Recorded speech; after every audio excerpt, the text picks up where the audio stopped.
HSMAI's ROCET Vancouver presentation of HRM. The M is for marketing. I am your presenter, Loren Gray. As promised to those who were in attendance live, this is the recorded version of the presentation. We had a limited amount of time during the presentation, and as with all live presentations, it goes down tangents, and it solicits other conversations that weren't a part of the program. And I wanted this to be available in its entirety, including the videos we didn't get to and the polling we didn't get to, so that you could take your time to stop and start the presentation, to take any notes you may have, or to create any questions. During the playback of this, as you're playing it back, you can ask questions to the right-hand side, and it will send me an email, and I will get back to everyone's questions that you send me. So with that, we can get started. As I mentioned, the name of the presentation was CHRM. The M is for marketing. Certified Hospitality Revenue Manager is the CHRM, for those who may not be familiar with HSMAI's certification program for revenue managers in hospitality. But it has been long discussed that revenue management and digital marketing in hospitality need to converge. That working in parallel, or sometimes unfortunately working in silos, has created a crippling effect as to the effectiveness of both revenue managers in hotels and digital marketers in hotels. Because if they were to combine forces and share the data that they use daily, they would realize there is a huge advantage and exponential growth of opportunity when putting the two together. And that's what the hope of this presentation today will give us. So as I started the presentation, I brought up the fact that Forbes says there's 5 reasons why a business, not necessarily a hospitality business, but a business will fail. I've tailored it to hospitality for our discussion purposes today. I want to nail that down. What are we really trying to do when we say that we have 5 reasons why we can fail? It's so that we don't fail from these 5 positions. And these 5 positions are very much about not just being a revenue manager or not just being a digital marketer, but being a hotelier, being a person that works in the hospitality industry. These 5 things represent themselves in all facets of what we do and what we're responsible for in hospitality. And without combining forces for revenue management and marketing, these 5 problems, as identified by Forbes, can affect us. Now, today is a lot about how to do things, not what. What would be showing you what button to push or what lever to pull, or specific strategy to a specific issue. We're talking about the value proposition of what digital marketing can do for revenue managers and what revenue managers can use from digital marketing in combining forces with them. So we're going to learn the tools and data that's available. We're going to find the value in embracing marketing in your day-to-day revenue operations. And I mean that really, that you need to understand that doing revenue management is not working in a silo of just the numbers that you work with. You're dealing with historical information, historical numbers, and marketing is dealing with everything in the front of that. What is happening ahead of what's a business, what's on the horizon for business. And revenue managers provide the resources that are best used for marketers when it comes to what they're selling for those times of opportunity. To combine sales and revenue marketing into one collective mind.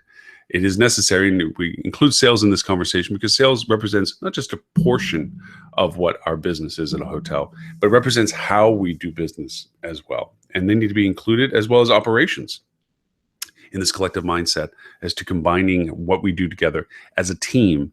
We have several competitors in the world, none of least of which is the hotel across the street from us, as it is also the OTAs and everyone else trying to sell what we have, either for us or to sell what they have in spite of us. So we have lots of reasons to combine our talents rather than to consider our individual differences within the operation itself. And to really, to prepare for 2017 in a very, very realistic way. I mean this in the sense that we can't go into next year with all the technology we're about to talk about without knowing that we have to work collaboratively, that revenue managers have to rely upon marketers to give them data, to give them a vehicle in which to facilitate their strategies. And marketers have to realize that revenue managers aren't sitting on the other side of the fence with their arms crossed saying that they're only telling you what needs to be done and not providing and asking questions at the same time.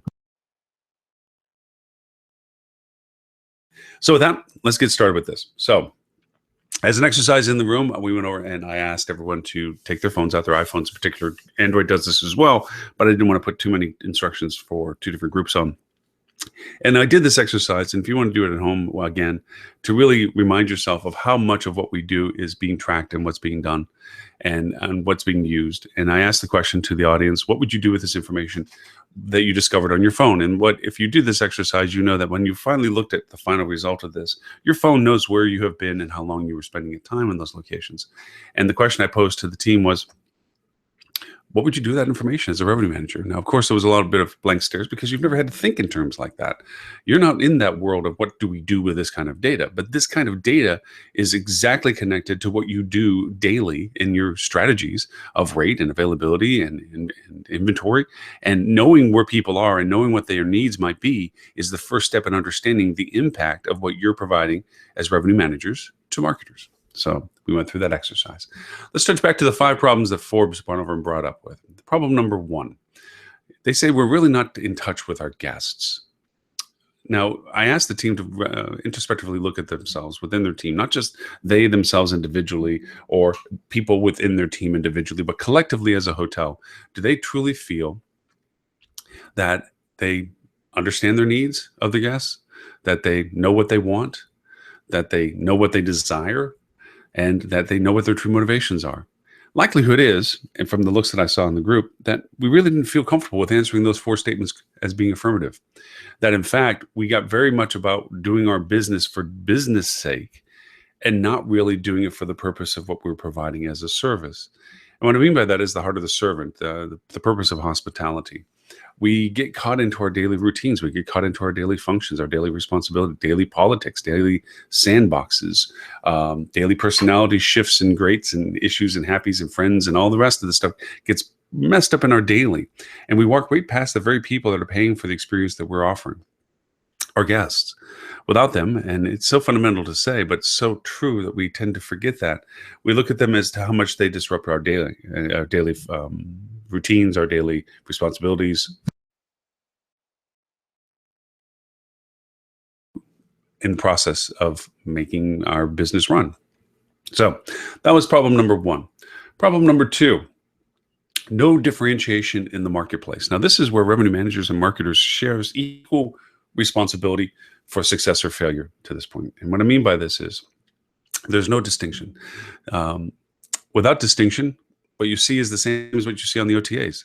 Everybody looks the same. It's really just about commoditized inventory. Revenue managers do that based on rates, structures, and availabilities. And marketers do it by kind of commonality statements, trite statements, overused statements, dog leads dog things, where if somebody does it in market, you do it. And so you seem very similar to each other. We talk about ourselves in the same way. We talk about ourselves having the pool or similar beds or even the same rates for, especially talking about rate parities and so forth. We really have taken away the content that's most important to our guests in making a decision to do business with us by homogenizing it with our competitors. And Google has done a great disservice to us in that sense, because that's how we had to survive for relevance in their world. They needed certain things of content information from us that then they would share on their search results, search engine result pages. SERPs is an acronym for that. And so we standardized our method of talking about ourselves, and we've lost what I would like to point out as our story. What is the story of our hotel? What is the uniqueness of our hotel? And for those that were in the audience, we discussed the fact that sitting at the Hyatt in downtown Vancouver to describe the hotel. And at first, the words came out very factual, large and hotels and meeting space, business center, centrally located, very standard terms we use every day, much to what we're saying right here. But then things start coming out as to modern and exciting and beautiful and artistic. And now all of a sudden, even in that brief few minutes that we discussed, stories started coming out. Thought processes that made the Hyatt not just a brand flag sitting in a geographic location with specific ARI, availability rates and inventory, but rather now a entity that had a texture to it, a context to it. The story started coming out. And that was from the people that didn't even work at the hotel. So the other is no control over your hotel's presentation, its story. Exactly the point I just made. You by saying what you are in a factual, affirmative way, contextually satisfies your search engines. It satisfies your OTA's content demands. It satisfies all the functionality of it, but it loses its essence by doing so. And it makes it look like you're a commodity, or at least you're seen as such, because really the uniqueness of you is lost. So to that in mind, we go to problem number 3, which is failure to communicate. Now, what we mean by this is that without clarity within your team, without clarity between your revenue managers, and without clarity between your digital marketers, then you have no clear message. So you have no clear value for a guest. If you are the same as what everything else is in market, then how do you convince a guest that being with you and staying with you is of a better value proposition, not financially, but in experience-wise, than it is to be with your competitor across the street, or maybe not even in your same market? They chose another market because of the similarities being enough for them not to make a distinction. So not having a clear message creates no clear value proposition to your guest. No clear message to your team means that the guest doesn't have a clear message either, because without conveying this purpose, this story of your hotel, this content of why you are a value to a guest, to your team can't share that experience when they engage with your guests that do show up. Your housekeeper needs to know what the hotel's doing. Why? It's a part of her family, her business family. And so too, and he does, and the front desk person, the engineering teams, and your bellman, anybody that's on your team, front or back of the house, needs to have the clarity of knowing what the business is doing. It has much more tangible value to it than just the communication to their engagement with guests. It also gives them clarity of purpose. It gives them a solidarity. And you'll find out that very quickly that it also gives them inspiration to contribute, an inspiration to maybe have an insight or a perspective that you didn't have that they shared with you. I shared my experiences when I was a GM, that I used to have a morning meeting that I inherited from my first hotel company I worked with, that was called NETMA. Nobody tells me anything. It was a morning meeting that every department had to show up for. And it didn't require the department heads to be there, just a representative of the department. The responsibility of that person who showed was to bring the information shared in that meeting back to their team, so the team understood what was going on for that day. That's the whole context of the meeting.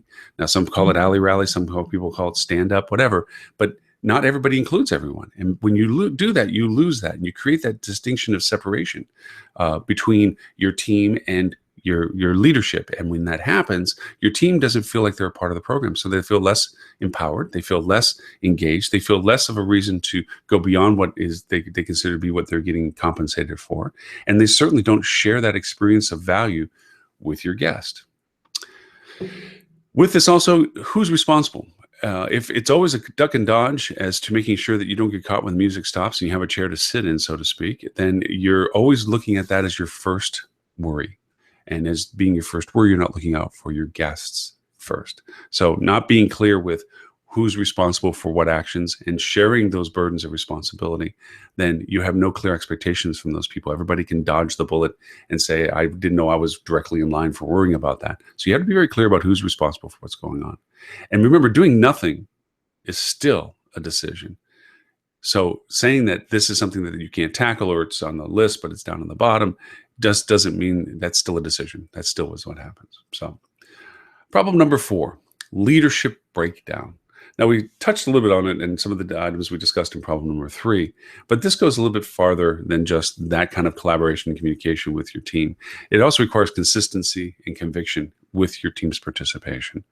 You have choices as leadership that you have to make that have repercussions to how well that handles. Do you outsource? If you outsource, what do you outsource? To that end, there's responsibility for that. It's easy to go over and say, well, I outsourced this, so they're responsible. No, we have to assign responsibility, even if you've outsourced something that perhaps you would love to have kept in-house, but because of finances or constraints or bandwidth or staff needs that you don't have, you had to outsource it to third parties. There's still a level of responsibility within the team itself as to who's responsible for where that was outsourced to, and who holds them accountable. That's the person that's responsible for it as well. And again, I keep harping to this point, but doing nothing is still a decision. And finally, problem number 5, failure to define a profitable business model. Going back more to a revenue management discussion, this is a fundamental problem that exists for you as revenue managers and as marketers for them, because that hits what your story is. Marketers need to understand what they're selling. You don't walk up to somebody and simply blurt out a rate and availability thinking that it's contributing to the conversation, and nor without justifying why that rate even has existence. I could walk up to you and say, I have a hotel room tonight in downtown wherever for $500 a night, and you're going to be looking at it going, is that a good deal, a bad deal? Who is it? What is it? There needs to be a context to those things. So without marketing putting context to what you as revenue managers are creating, your story isn't right. You're not getting the message across for that conversion, that no matter how good you think your price strategy is, how good you think your marketing prowess is, without the two in combination, there's no value proposition to this. So to that end, you need to maximize your current resources. You need to see where, in fact, you do have, whom you have doing what they're doing, and is that really the most efficient value proposition that they can provide, or should their resources or value be shifted elsewhere? You need to find your real revenue sources. And I mean by this, not the ones you wish you had or the ones you're trying to chase after, but what are the ones that really day in and day out provide the real revenue that maintains your business operations? We're not saying that they're the real ones that must always be the same, but currently right now, a hardcore evaluation of where's your bread and butter? Where are your business models coming from? Because at first, not to spend more money, but to get more money for what's being spent. See whether or not there's an opportunity to expand that value relationship rather than chasing after the new shiny penny or the new market segment that we think we should get, or all the other reasons why. Is to look hard at who you're getting currently and wonder, can you get more from them for what you're spending it for? And these are the conversations that get developed between revenue managers and marketers, with a very heavy hand in operations and a very heavy hand with sales, because sales has to have a collaborative conversation with that as well. Assign direct responsibility and provide the 3 T's. What are the 3 T's? Times, tool, and training. Don't just simply feel that by shirking it over to somebody without giving them those resources that you're creating a situation for success. Unfortunately, my history as being both a manager and business owner, I have put people into positions of failure and not success because I didn't provide a full scope of the 3 T's, times, tools, and training, where I gave them responsibility without giving them the resource of understanding how to do it, or I didn't give them the sufficient time to be able to truly grow into the position and needed something as a solution short term.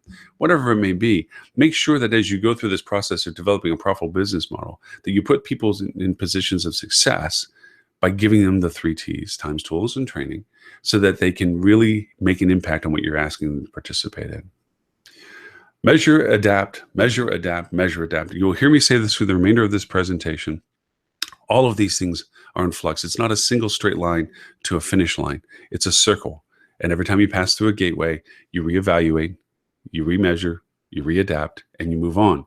Nothing is consistent. It's not a point A to point B. It's a point A to point A. It's a circle. You'll go right through Z, right back into A, and you need to measure what you're doing as you're doing it and adapt to the successes or failures. 8 out of 10 things, folks, is going to be a failure. 8 out of 10 things.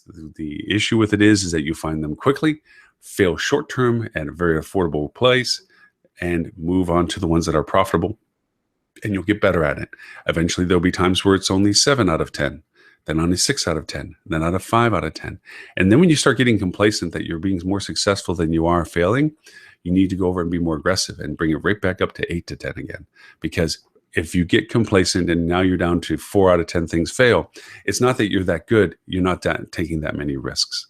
Always need to take risks. And at that point, past your current revenue sources, that's when you start expanding into your new revenue sources. Because what you have going well for you is a clear grasp on your current revenue sources, and you're maximizing them because your failure rates are so low that you're really optimizing those channels. Now you need to take on greater challenges and go to the other things that are beyond just your current revenue sources. So that's why that's in there. So how do we make our story? Well, you change how you're telling it. And what I mean by story, and as revenue managers might be sitting back, and we had this look I saw in people's eyes during the live presentation of, I'm a revenue manager. Well, what are you talking about stories? I don't care about stories. What I care about is yields and mathematical factors of opportunity and forecast model accuracies and trend analysis. And there's a lot of math to this and a lot of strategies, yes, but you're always looking in the rearview mirror. The example I gave in the live presentation is, do you drive forward, looking in your rearview mirror, remembering where you are on a street to know where you're going to be turning up ahead? No, you need to be looking forward. Marketing looks forward. Revenue management looks back. Now, you may scoff and say, no, that's not true. We do forecasting all the time. Right. Based on historical data, based on current pace. All of that hasn't happened yet. So you're always looking backwards. Marketing looks at what's being sought forward, what's happening next. What are people looking ahead of where we're getting to? And some of the examples I used in the presentation, you'll see forward. One of the examples I like to use on this is our literal way we define our guests. Our guests are defined by categories. Why do we categorize them? Because it's easier to take large handfuls of individual things and put them into a singular one category, because then we can look at them all in the same. And as I made as an example, nobody walks up to our front desk and says, I'm a corporate brand traveler. But we do categorize people this way because it allows us to then homogenize or, unfortunately, label them as, stereotype them as to a type of guest, but they're not. They travel for their own reasons. They may be having at that time a reason to travel as a corporate traveler, but they may be equally able to come back and travel as a transient leisure traveler on a AAA discount with an AARP tossed in because they're old enough to want to. So this is how this route is not to be read. It's actually just to demonstrate, as I had in the class, that we categorize people into these different groups, these different categorizations of transient versus group, and what segment under those do they operate under. And if that be the case, this is their average rate relationships, and this is their average business cycles. And we try to standardize this because it makes the math a little easier. But this is not a marketing method. This is a mathematical method. This is a categorization. This doesn't help us define our message and our story to our guests. Unfortunately, we see our guests in the following sequences. We see an acquisition, we see a pre-stay, we see an engagement while they're staying with us, and then we see a post-stay. We spend a lot of time in the acquisition and pre-stay function, mostly in acquisition. Pre-stay, of course, is the upselling opportunities and the things that we think we can try to get to just before they come in, hoping that we can expand their value relationship to us. We do a very poor job of our current engagement stay, although that's eventually being worked on as time goes on. And we do an even worse job at our post-day in creating a long-term relationship value. All of those places, marketing resides, and all of those places, social resides. But social has different value in each of those four categories. And we'll talk a little bit about that as we move forward with this. I threw this in here just to remind people that it's not just the context of what we're saying, it's the timing of what we're saying. This is just, Marketoonist is a great little website. It has some great business cartoons such as this. We stumble over our factualization of what we understand as to platforms. We understand that, of course, people use social, people use certain platforms in social. There are demographics associated with people that use those social. And we think because they're talking about something that is similar to what we might be interested in selling them, then it's necessary for us to interject our thoughts with it with just a bold statement or bold statement in. Nobody, and this goes to in your personal life when you go to cocktail receptions or parties or so forth, you don't walk up to a group of people and without listening to them, just step in and say, hi, I sell hotel rooms. I got a great deal this weekend if you're interested for $129. People just look at you and go, like these people are. Well, first off, we're not even talking about that. Secondly, why would you even think that you would want to walk up and tell us that kind of thing right off the bat? So you can see that this kind of communication, the platform's correct. The content may even be correct at the right time. So something to consider as we go forward. All right. The news story starts with dispelling these. And these are the 5 points we just went through. These are the 5 things that Forbes says destroys businesses. And these are tailored to, again, our hospitality world as it relates. So that's what we covered just now. This I referred to in some depth. I would love to have gotten into more depth with it. It is a stylized version of a timeline of engagement of a customer or a guest with our hotel. Now, in the world of revenue management, if you look to the mid part of the screen where it says prime booking window, and then you see stay date, and then you see length of stay and see departure date. Those are factual dates that as revenue managers you have historically. Now, the cycle of engagement is such that a guest in the area to the left that's shaded, that's the research period. That's the part that is not calculated in revenue management strategies. There's no data that's being shared from that world for revenue managers. Revenue managers look at historical pace. They look at historical book dates. They can calculate optimum booking window because of historical data. They can obviously determine length of stay once the stay date's been made and the average stay date historical. And they also know, of course, the departure date, the conclusion of the business. Those are factual dates. Our discussion of digital strategies combination to revenue management is really about talking about including the data that exists all previous to that in the research period from all the different facilities that marketing has access to, website analytics and social analytics and all paid services analytics, all of that content in that time frame, and it's mathematical content, can be now shared in the world that revenue management works in, which is booking windows, length of stays, and departure dates. So I'd like to give you some examples of usabilities that we'll talk about that research period for and so forth, and that is custom audiences and lookalike audiences.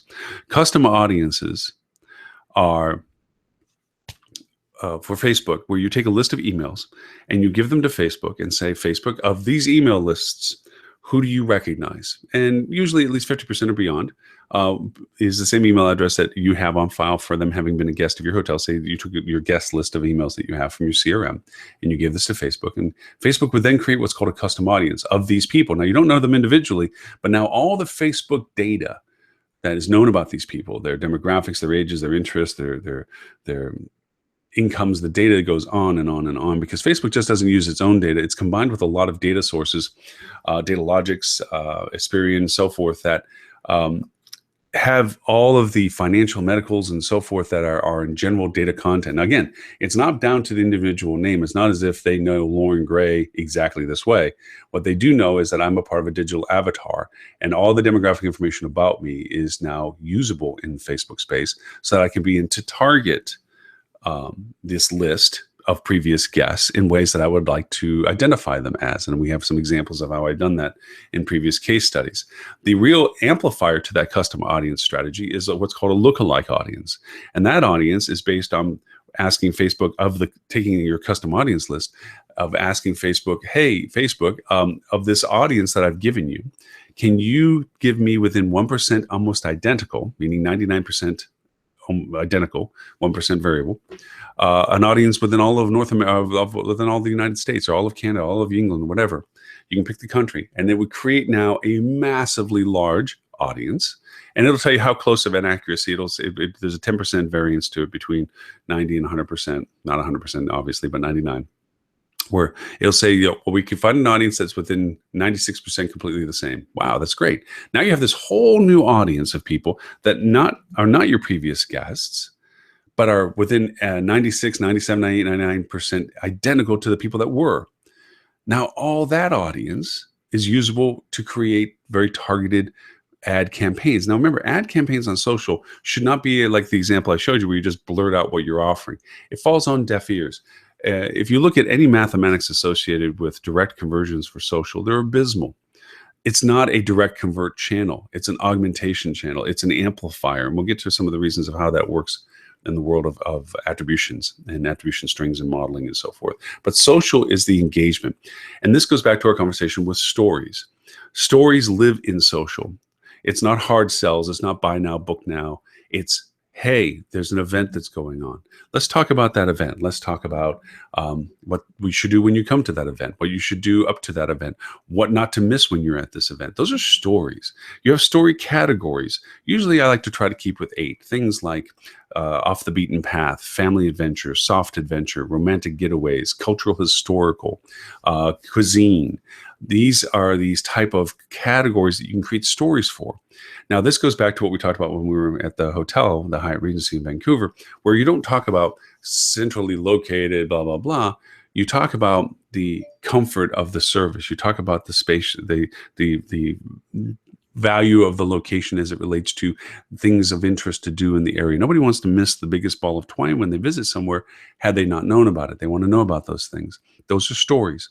Now, going back to that long string that I showed you of customer engagement, if you create your stories in a sequence of time in that research period about things that you know are going to come to an apex, like an event or a business cycle that you know your hotel has, then you apex your stories at the time that turns into what your revenue management know are highest converting or optimum booking windows. So now it's not so much about your rate as the resistance, but rather the value you represent. And now people are going to be interested. And that's when you begin to infuse your storytelling and social to your booking window and improve, not by spending more money, but improve your conversion of exposure for those who are already going to book with you. Now it goes from, maybe it was 3% at one point, now it's 3.5. Well, that 0.5 isn't just a 0.5% more. That's 5 times more business that you're getting compared to what you did before not having done it. So that's the value of what these kind of examples create. This is one I didn't get to speak with in the live presentation. I'll breeze over this very quick. There was a resort that had a private membership that was very, very expensive, very high end, and they wanted to do just a summer only membership. Well, obviously you would think that, well, we're just going to send the email out to our current membership and they can let their friends know that maybe aren't full members that they might want to join them for summer. That's an obvious one, very, very poor response to it. What you really want to do is people that are similar to the people you already have as members that aren't members right now, or perhaps are members of other memberships, but then you have defining qualities of their availability, their willingness to come to the hotel or the resort for the summer, and of course the resort's membership had to have the amenities they would be interested in: beautiful tennis courts, golfing, boating, beach, restaurants, spa. All of that had to be of interest for them, or at least aspects of it had to be interest for them. So we cast a wide net of ads out on Facebook that were very similar to all of those things. But we also threw out what was similar to the types of people that we already saw coming in. And what we mean by that is not just by age and income, those were easy identifiables, but rather also what they enjoyed themselves. And one of the categories that we did as an ad campaign was the types of cars that they drove, Bentleys and Rolls Royces and BMWs and Mercedes Benzes and so forth. And the remarkable part of it is that was the highest value ad campaigns that we ran, actually down to the point of the Mercedes Benz, because it turns out the people that drove Mercedes Benz with all the other filters that we added to it were really the highest converting ones.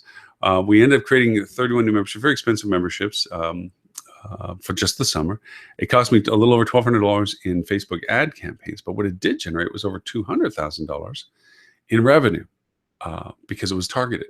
So quite a return on value when it comes to targeting not just the easy demographics that would be identifiable, but rather the nuanced graphics of someone that are ancillary. They're related to the person in ways that we don't know the real value proposition of, but they do augment the perception of the people. You can't always stereotype people. You have to consider all the variables to that.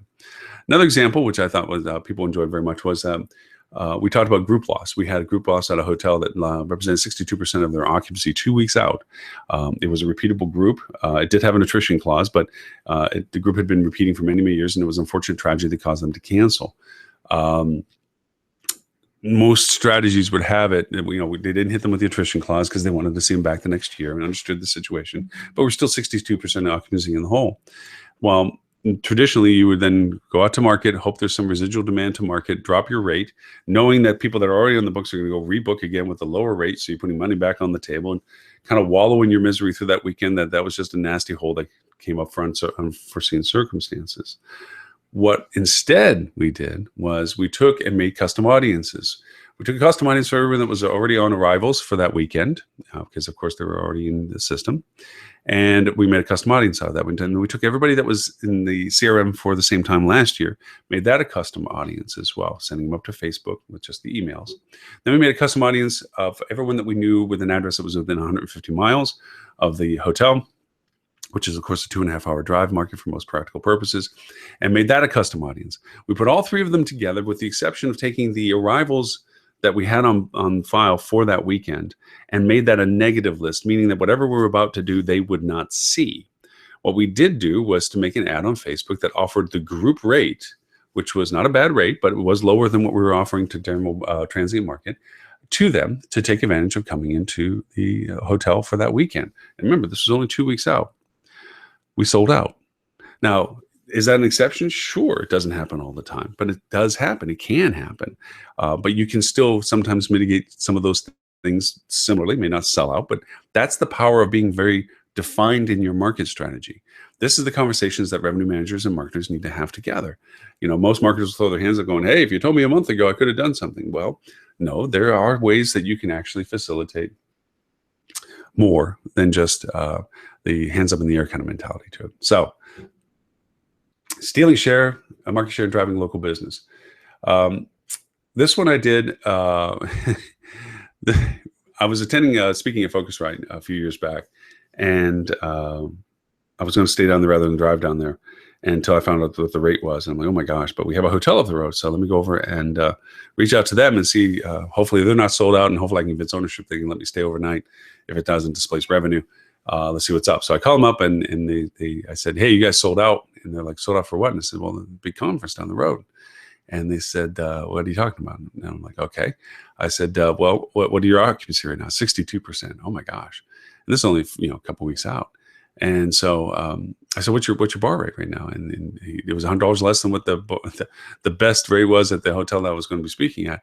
So I put this ad together, and I targeted it on Facebook. That was anybody that was following Focusrite, and anyone that was following the main sponsors of those in Focusrite saw this ad.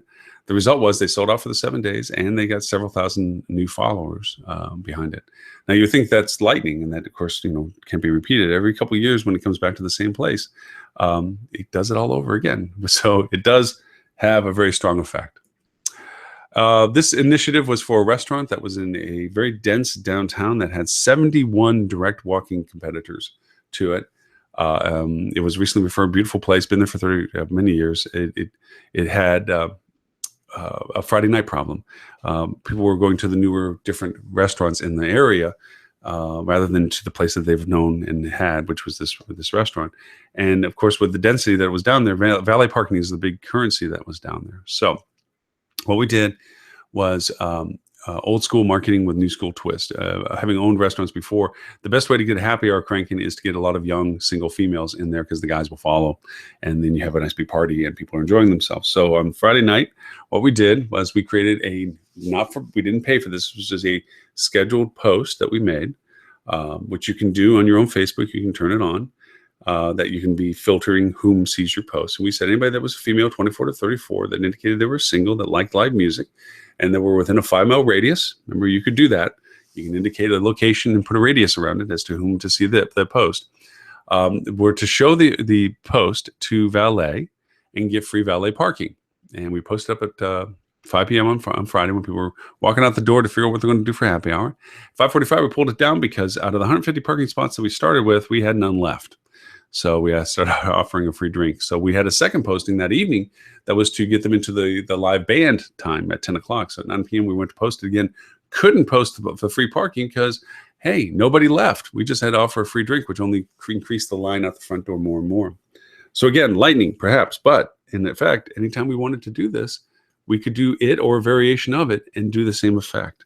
Now, we thought competitors would catch on with us, but if there's lots of variable ways that you can make these kind of offers to different demographics. So it's a way of facilitating a heightened interest in what you're doing and the ability to focus your audience. Now, how does that affect revenue managers with a restaurant? Well, it goes to show you the power of being able to be targeted when it comes to identifying exactly the audience that you need to be chasing after. So it's not just about individual campaigns. It's about long-term strategies. These are the things that need to be in place with your marketing strategy, with your revenue management team's collaboration, so that these things are not, oh, let's pull a rabbit out of the hat, as it is, this is our progress and process for developing consistent, persistent demand. Okay. Told you I'd talk about attribution and social real value. A little over 2 years ago, Google said it's no longer the words that are being used by people's search, which was the way search engines used to work for a very long time. The best way that Google could figure out what you were looking for was what words you were using that you typed on the search page. And then they would show you a variety of options of hopeful answers to your question based on what they think to be the most relevant in a descending order. Well, they've gotten smarter. They use artificial intelligence now. They use a lot more advanced algorithms, and a lot of it is now based on intent. It's not individual words that rule as it is what the word is being used for, the intent of its usage.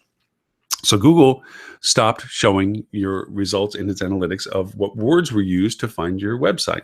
Instead, it said, we're going to give you this attribution tool, which says what brought people to your site in what sequence and what helped you the most that was brought to you. So case in point, this is a very colorful chart, but this is their attribution screen, which says they came from social, then to a paid ad, and then from the paid ad to your organic page, and then it converted at a certain level. This is in the same thing, your highest best conversion at the top, and then it descends from there in the sense of the string. Now, here's the value proposition to this. In social, there's metrics, engagements, and which ones were engaged and how well they were engaged and who engaged with them in general demographic terms. In your paid campaigns, you have analytics that tell you what ad was engaged with, what was the traffic, what type of person engaged with it, and what was the result of it. So you have those analytics. And then you have analytics on your website, which tell which page was engaged with, whom engaged with it, and what value represents. So you have all now the pieces to this string of attribution, so that instead of having to write general content for your website or general content on your social or general content in your paid ads. And what I mean by general content is social, it's sunny and 72 degrees at the beach and here's a beach picture. That's general blah content. Paid ad, we have a great rate this weekend. Check it out. Click here. General ad. Here's 20 things to do when you're in town. General organic content. Now, specifically, social posting. This is the weekend for the beach fest at such and such. Click here to get more information, which goes to a page on your website that is just about that beach event. And your paid ad is thinking about coming to the beach event, blah, blah, blah. Click here to get the best rates at the hotel 1 block away.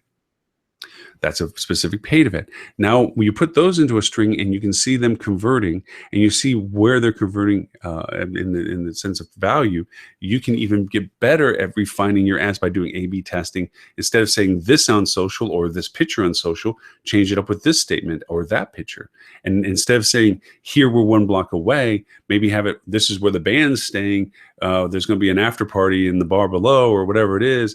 And then instead of having just the organic page with static information, have live engagement with it where they can see what's going on or get updates as to what's changing or information about buying tickets or whatever. Now you have an engaging content page as well, and watch how that improves your conversion.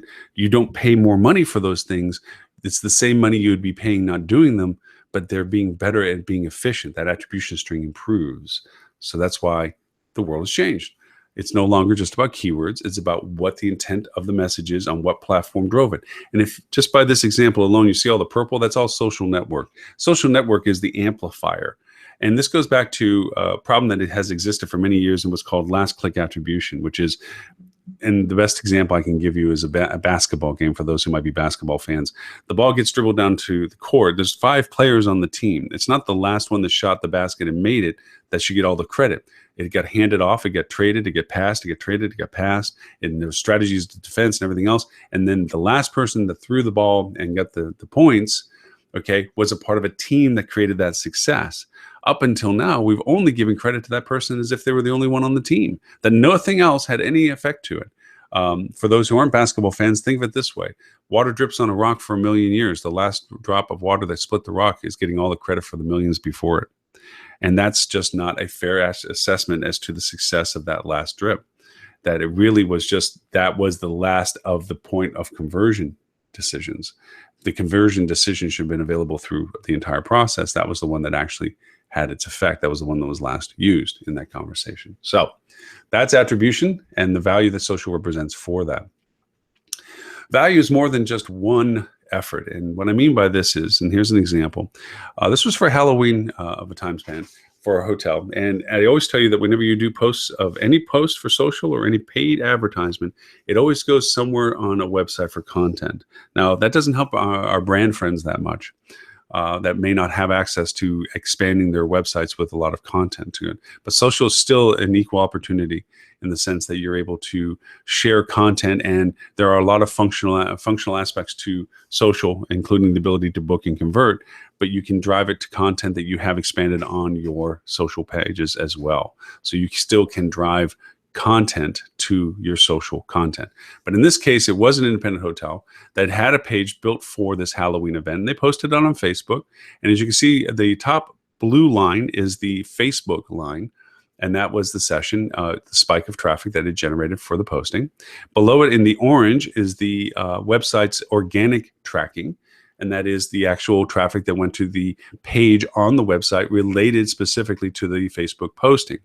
Now you see that it has the same similar spike on the date that it was presented, or the days that it had the highest impact. But what you will notice on the organic line on the bottom, the orange one, is that there's still this little ripple effect of traffic that kept on going.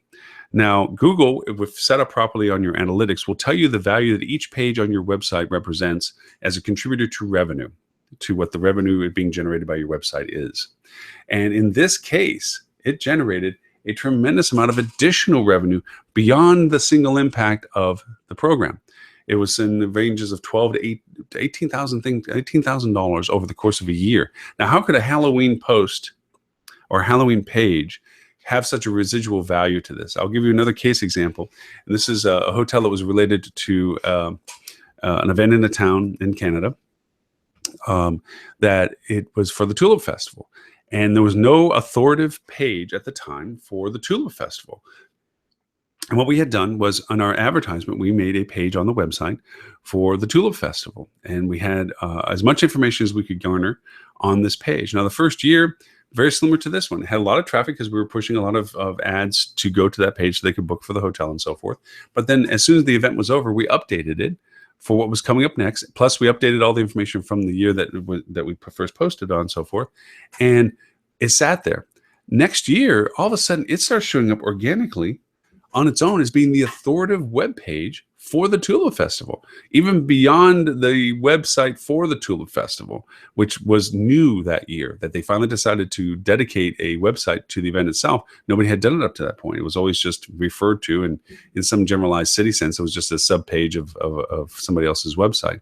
So finally, they went over and started doing their own website. But at that year, it was the authoritative page for the Tulip Festival. So guess all that traffic knew that if they're going to come to the Tulip Festival, that they should be staying at that hotel. So that's a residual effect of what that can do for you. So to combine sales, revenue, marketing, we have some really cool stuff to talk about. And this is where we get into the world of Tableau. New ways to look at digital marketing data and revenue management strategies. I told you that that whole area of and that timeline cycle, that string of guest engagement, that research period, was the unknown data that was not being used by revenue managers. Well, there's a lot of data that can be used. And the example of that is by taking tracking on your website. When people come to your website, for instance, and look for dates of interest, that can be tracked. And you know the source of the result of the request, like if they were in Chicago and they were looking for certain dates, that they could then go and see where people were looking from those dates. So in this case, and I asked the group this, what would you do with that data? And this example on the upper right, if you imagine that slider is you pick the dates that you're interested in knowing where you should get business from. The upper right display of the United States shows the lead time that was used to look at those dates. In this example, for the week 10 that's indicated in the slider, Chicago has an 81-day lead time, meaning people 81 days out are looking to stay in your location in week 10. So what do you do with that data? Well, then that gives you an opportunity to target it. If you know that the demand is there and you see that the bubbles are larger or smaller depending upon the demand value, there are other ones that are larger and also other ones that have shorter lead times. You can see where it is you may need to market more effectively. Now, again, this isn't about spending more money. This is about spending money wisely. Up to this point, most people would just do general paid. As you look for your hotel in your market, regardless of the source of their interest, they would see a similar ad. Here, you can say, rather than, and it costs more to do that, rather than do that, let's pick the markets that we know are interested in us based on the volume and interest that they represent, and let's market them specifically. And now as revenue managers, we know what the rate resistance is of those markets. We know here the lead time that's necessary for them. We know their length of stay from those markets individually. Somebody from San Francisco may stay only 2 days, but somebody from Chicago, San Francisco might stay for 3 days because of the distance. Chicago might only stay for 2 days. So then you can say, well, I can take a lower rate from San Francisco because I got a 3-day length of stay, and I'll keep the higher rate in Chicago because I only have a 2-day length of stay. Now revenue management starts making decisions with this newfound data. Add to that, you can then also define where the best business is coming from by looking at say, for instance, the top cities that represent 80% of your business in this case. And this was the top 20 cities, and this based on the total revenue contribution that they provided. Taking that information and their ADR and their length of stay, it also adds what channels they used for all that conversion. We have that data. We have the data of what our paid did and so forth, and where we got the business from. Okay.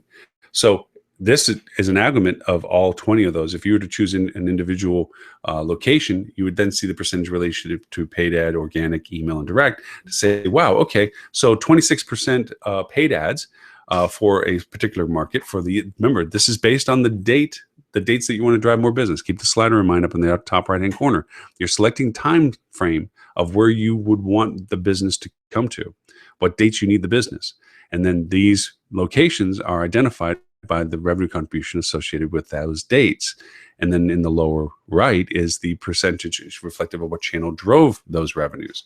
And if looking at those channels, you know what the conversion level is of each of those channels. Say for paid, it was 3.5%.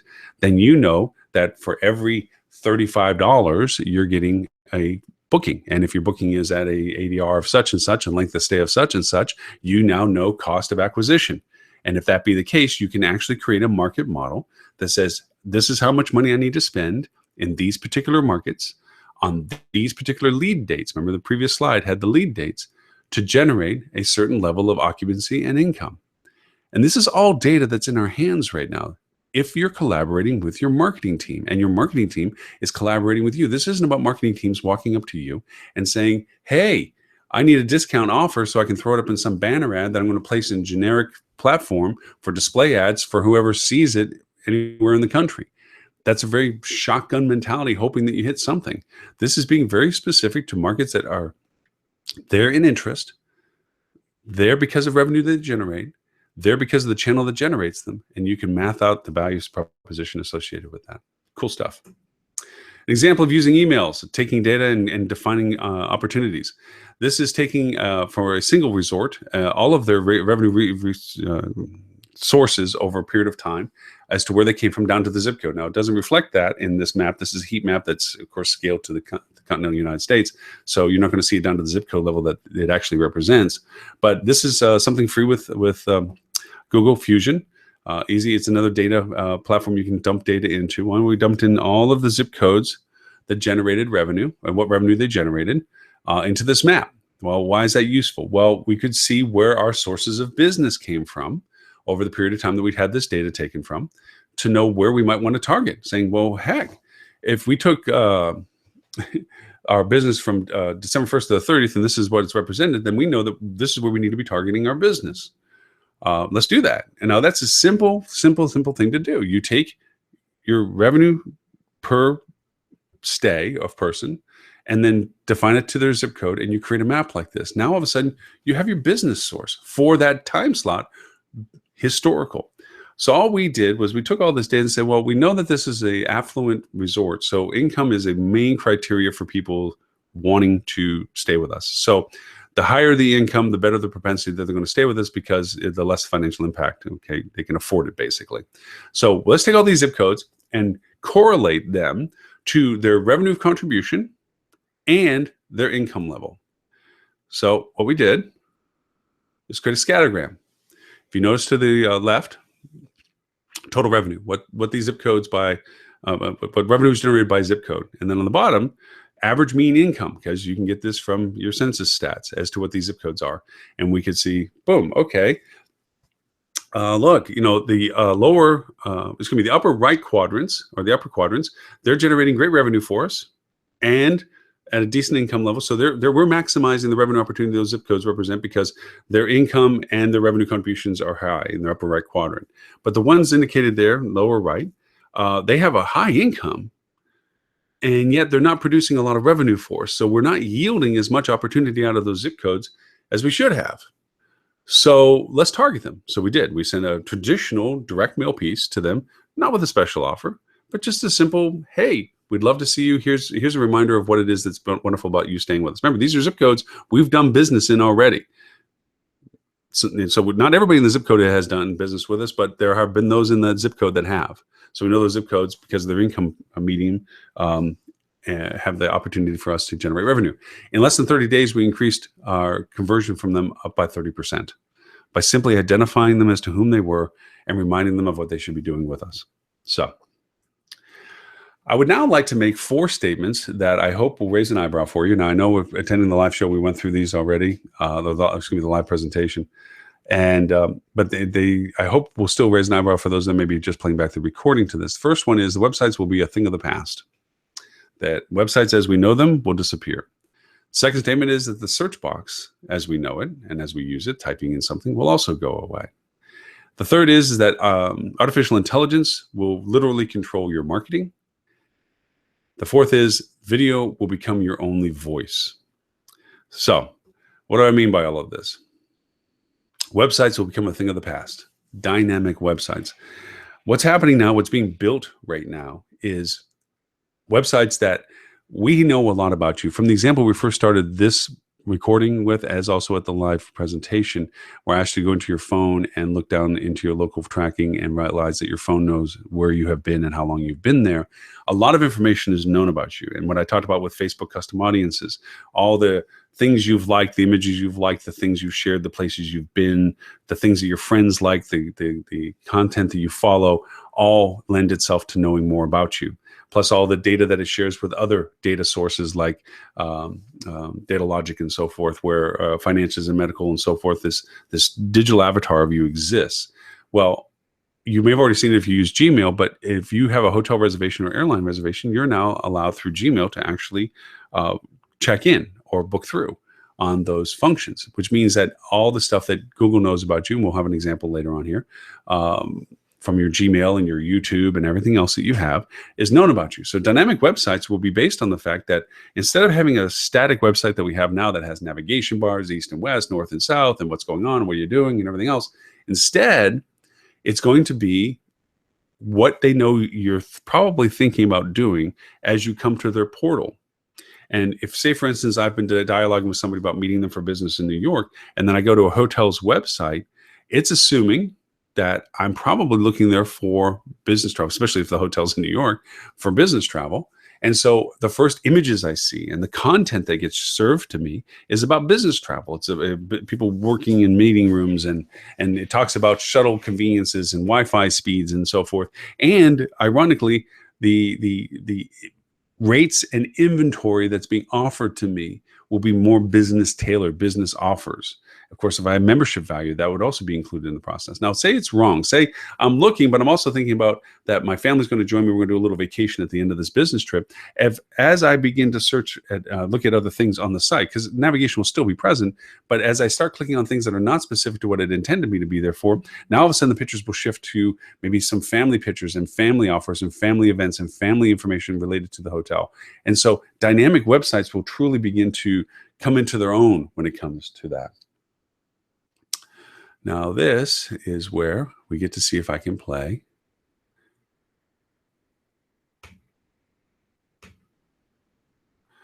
Now, we won't be able to play this video. This was the Magneto.